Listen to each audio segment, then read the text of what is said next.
Yesterday we have discussed about virtual memory. Today we will take a snapshot of virtual memory example.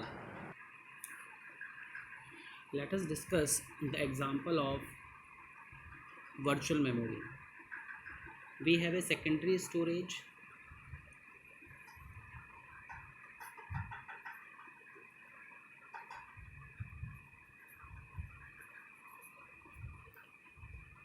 In this secondary storage we have two processes, that is P1 and P2. Each process contain 4 pages.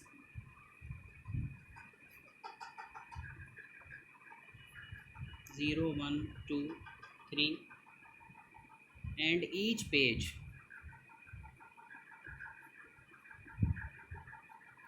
of size 1 KB.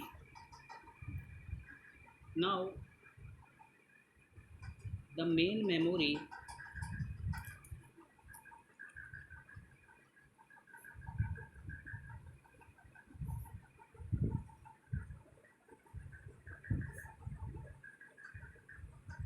contains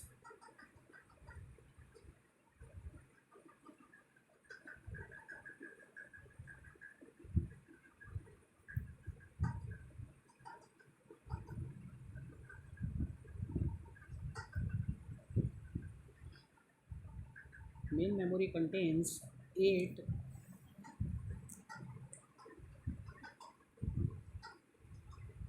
frames: 0, 1, 2, 3, 4, 5, 6, 7,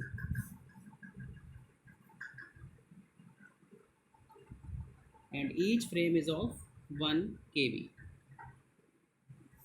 Now the operating system resides in the first two partitions. In the third partition, first page of P1, that is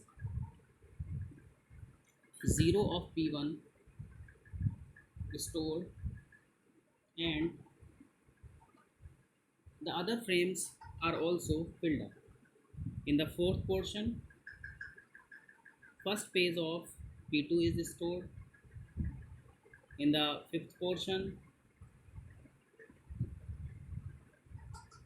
P0 is stored. Here we have page table of P1. Here we have page table of P2. Now let us discuss the page table. We have to create page table of process P1 and P2. The page table of both the pages, for example, page table of P1.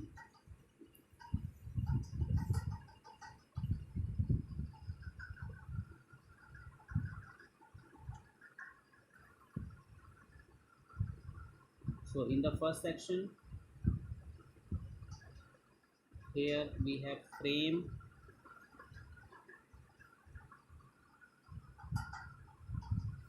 here we are describing absent or present. It is here we are describing the D bit. Here we are describing the reference bit, and at last the protection mechanism. So the page table of both the pages are of 1 KB. It means 1, 2, 3, 4, 0, 1, 2, 3. The page table of both the processes contain various informations as shown in the image. Now here we have a CPU. The CPU contains a register which contain the base address of the page table, that is 5 in the case of P1, and 7 in the case of T2. So CPU consists of the base registers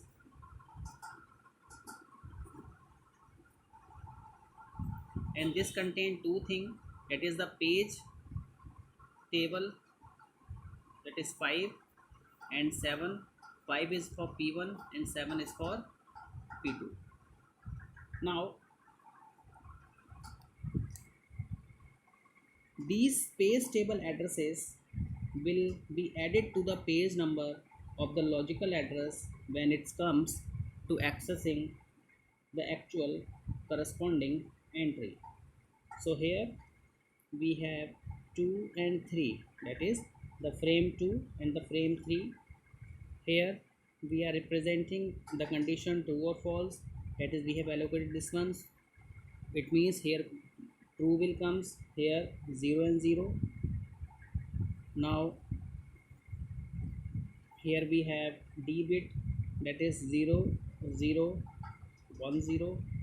Here we have reference bit 0 1 0 0. So this is the case how the page table is created. Now we will give out the advantages and disadvantages. Advantage, that is point number 1, multi-programming is increased.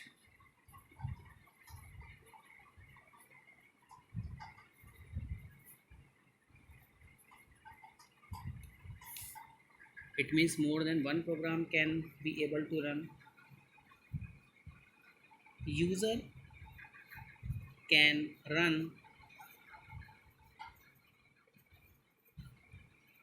large applications with less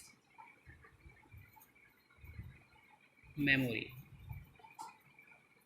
that is RAM.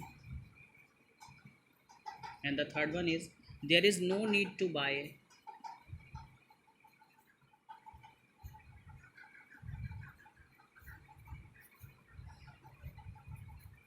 extra RAM.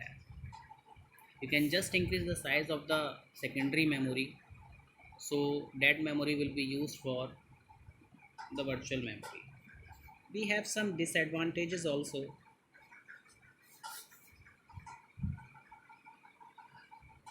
Here the systems become slow.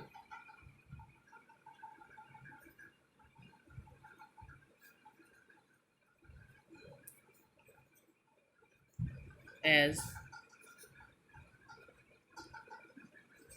swapping is performed again and again. It takes more time